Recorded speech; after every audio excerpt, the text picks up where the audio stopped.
आत्माओं, ये साधना है जो हम गलत किया करते थे।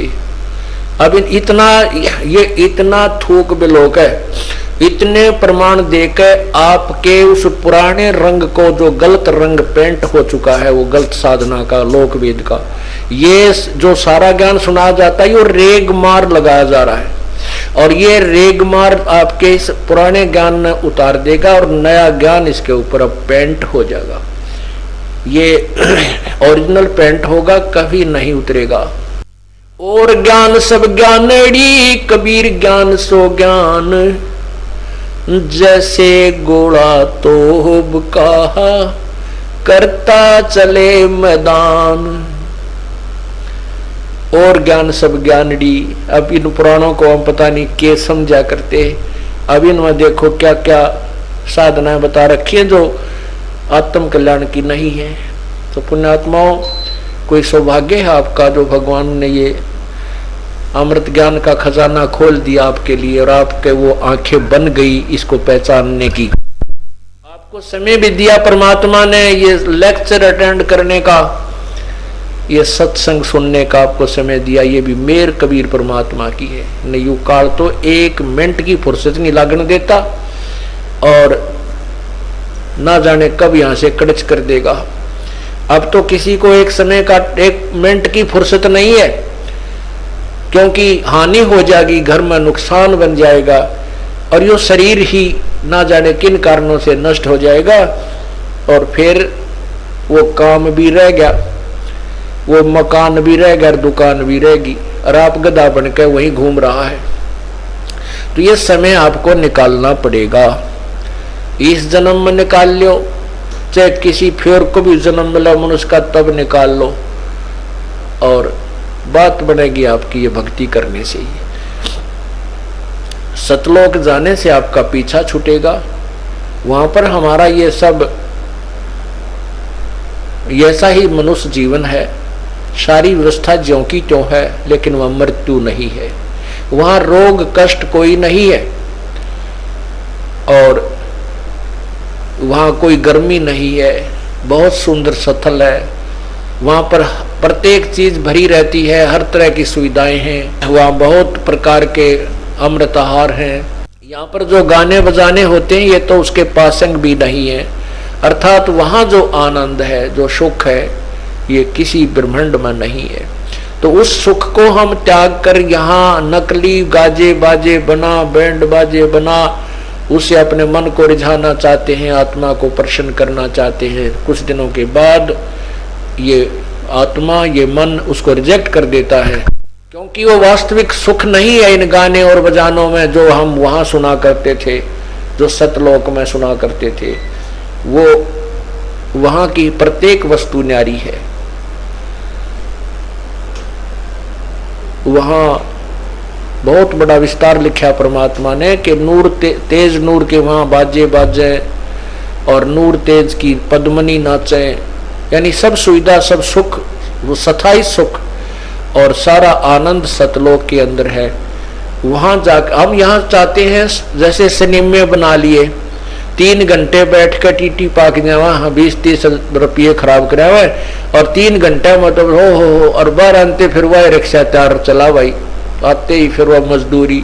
बताइए के सुख हुआ 3 घंटे बकवास देखे, और वो भी बनावटी नकली। तो हम वहां सतलोक में सदा सुखी रहेंगे। वहां कोई काम नहीं है, यहाँ कोई काम करना नहीं चाहता, मजबूरी में करना पड़ता है। और सुख सारे चाहे हम, हर सुविधा प्राप्त हो जाए। रिमोट बना लिए, लेटे लेटे टीवी चला लें, लेटे लेटे जो ना CD प्लेयर चला लें, ऐसी व्यवस्थाएं बना ली। तो यहाँ तो फिर भी काम करना ही पड़ेगा। वो सारा मजदूरी करके वो जो सुविधा प्राप्त करिए, उसके लिए तो कितने धूप में जाना पड़ेगा, कोई कार्य क्षेत्र जहाँ वहाँ जाना पड़ेगा। और सतलोक में ये सुविधा आपकी मन से ही हो जाती है। मन इच्छा वहां सब कुछ मिल जाता है। आप एक बार आत्मा से पुकारिए, मुझे वो चीज चाहिए, आपके सामने विद्यमान होगी, और आपकी पूंजी कभी समाप्त नहीं होगी, क्योंकि वहां परमात्मा का खुला भंडारा चल रहा है। इसलिए पुण्यात्माओं, शंखों लहर मेर की उपजे कहर नहीं जा कोई, दास गरीब अचल अविनाशी, सुख का सागर सोही। मन तो सुख के सागर बसरे, बहुर न ऐसा जसरे। सर्व सोने की लंका होती, रावण से रणधीरम। एक पलक में राज विराजी, वजम के पड़े जंजीरम। कहते यहाँ क्या सुख है, क्या व्यवस्था है, ये सब अस्थायी सिस्टम है। सारी सोने की लंका होती थी, रावण जैसे योद्धा थे, एक पलक में ऐसा नाश हुआ और कुछ भी हाथ नहीं लगा। तो ये अस्थायी वस्तुएं हैं जो या तुम सुख भी चाहते हो बनाना, ये आपके साथ नहीं रहेगा। इसलिए मन तू सुख के सागर बसरे, बहुर नहीं ऐसा जसरे। फिर ये समय नहीं मिलेगा। अरस कुरस पर ये संसार समझदा नहीं, कहंदा श्याम दोपहरे नो। गरीब दास ये वक्त जाता रोवोगे इस पैरे नो। इस समय को याद कर रोया करोगे, मनुष्य जीवन आपके हाथ से छूट गया, भक्ति ठीक बनी नहीं, फिर बहुत बुरा हाल होगा। इसलिए समझा है तो सिर दर पाओ, और बहुर नहीं रे ऐसा दाओ। सत्साई कर जोरूं विनती करूं, दरूं चरण पर शीस। गुरु राम देवानंद जी महाराज ने दियो नाम बख्शीश। कोटि कोटि सिजदा करूं, कोटि कोटि प्रणाम।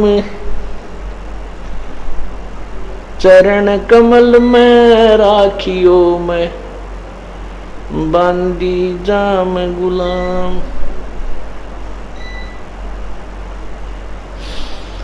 अवगुण किए तो बहुत किए, करत न मानी आर। बावे बंदा बख्श दियो, बावे गर्दन उतार। अवगुण मेरे बाप जी, बख्शो गरीब नवाजे। जो मैं पूत कपूत हूँ, बहुर पिता को लाजे। मैं अपराधी जन्म का,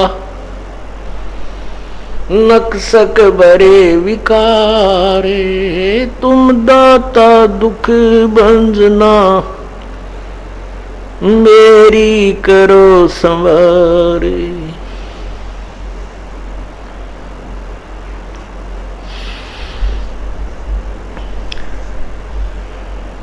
बंदे तो कर बंदगी, जे चावे दीदारे। अवसर मानुष जन्म का, मिले न बारंबार। मानुष जन्म पाके, जो नहीं रटे हरि नाम। जैसे कुआ जल बना, बनवाया क्या काम।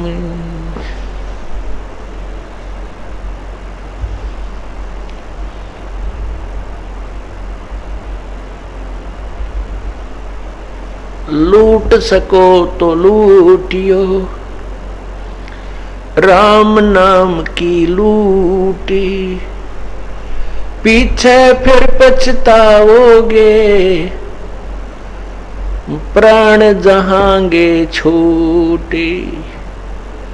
नहीं भरोसा देही का, विनस जावे छिन माही। श्वास उश्वास में नाम जपो, और यतन कछु नाही। श्वास उश्वास में नाम जपो, व्यर्था श्वास मत खो। ना जाने इस श्वास को, आवण हो कि न हो, वो पृथ्वी पति चकवे गए, जिनके चक्र चलन थे, रावण सरीखे कौन गणे, ऐसे गए अनंत।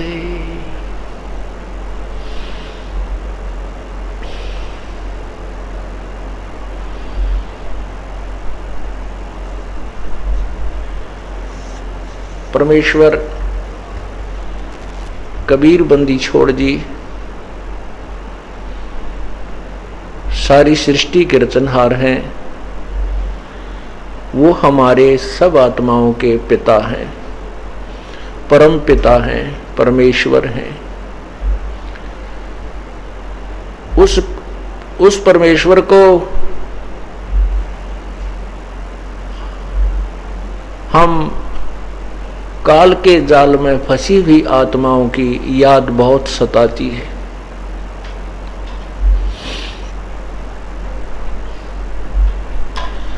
हमने ऐसी भयंकर गलती की थी,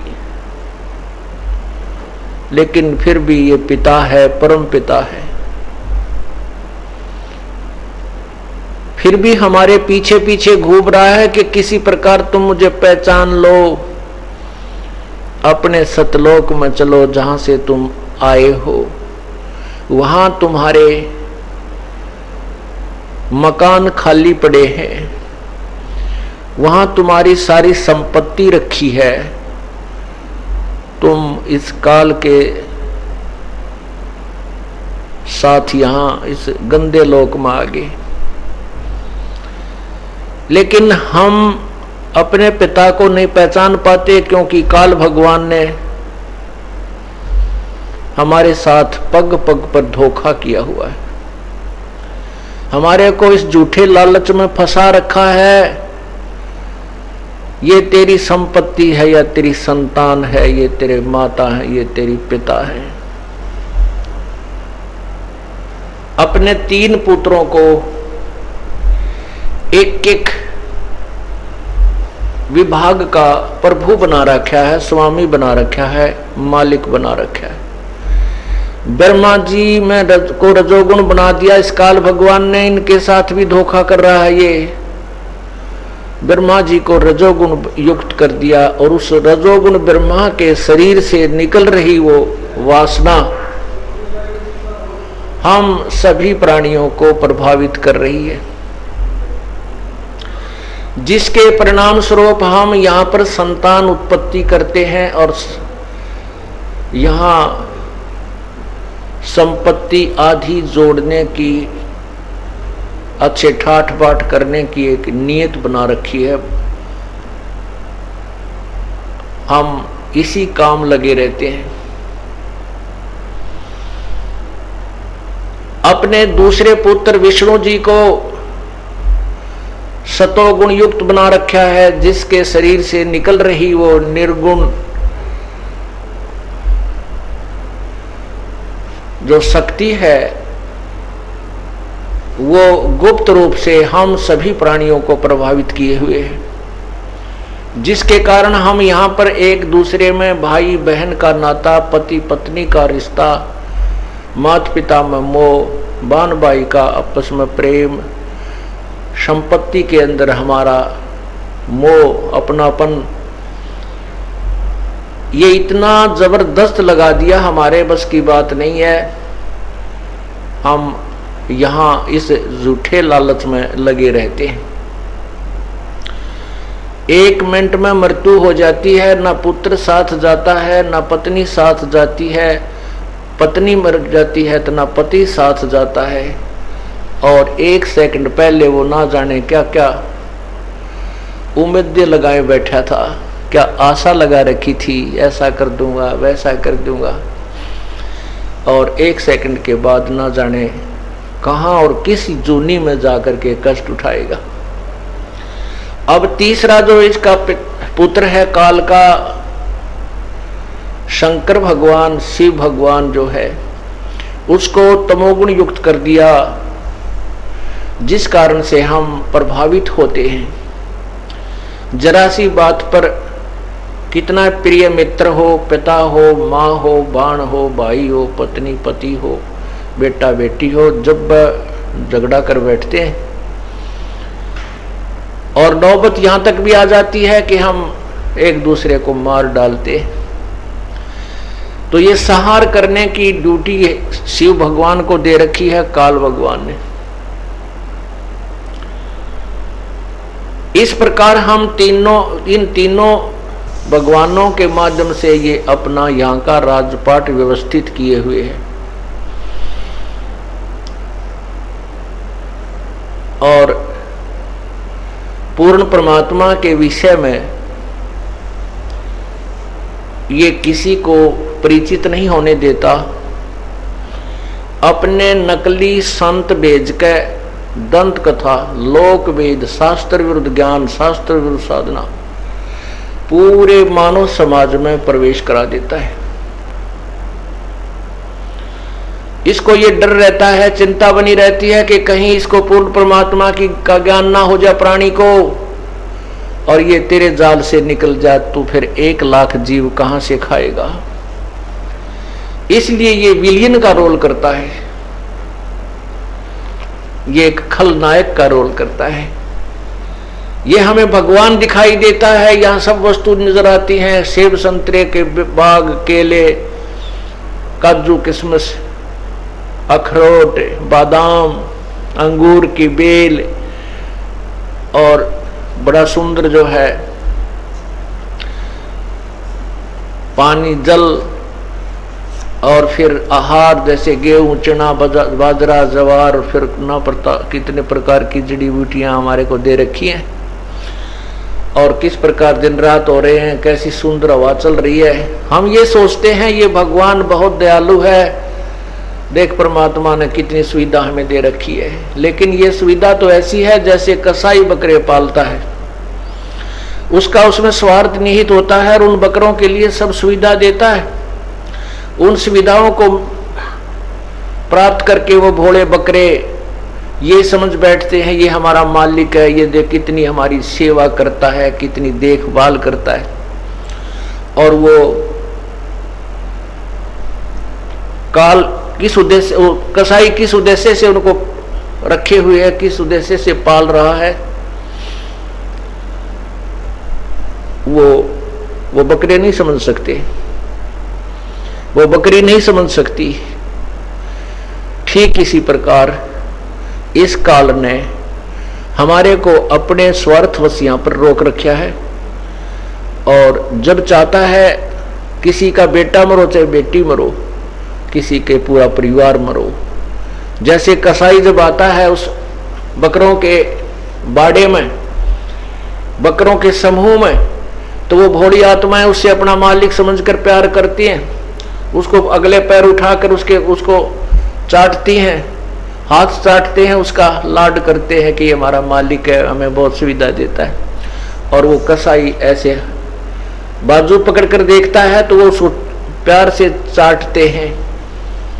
वो सोचते हैं कि ये तुम्हें प्यार कर रहा है और वो देख रहा होता है यू कै किलो का हो गया, यू कितने का बिकेगा बकरा, वो देख इसलिए रहा होता है। इसी प्रकार जब उसको कहीं से आदेश आ जाता है कि 20 बकरे लाओ, उसमें ना देखता है किसका बेटा है, किसकी बेटी है, किसकी माँ है, किसका भाई है, किसकी बहन है, वो तो लेकर लाठी और जितने 20 गिन के आंख ले जाता है और काट डालता है। ठीक इसी प्रकार ये काल भगवान जो ब्रह्मा विष्णु महेश जी के पूज्य पिताजी हैं, इसने हमारे साथ ऐसा किया हुआ है। अब ये कितनी सुविधा हमें नजर आती है और जब ये अपने लिए हमें यहां से निकालेगा, किसी का एक्सीडेंट में 4 परिवार, एक परिवार के 4 सदस्य मर गए, एक परिवार के 4 सदस्य मर जाए, उसमें रह के जावे। अब यहां पीछे नैना देवी में गए थे, वहां 150 आदमी मर गए। अब ये काल ऐसे अपना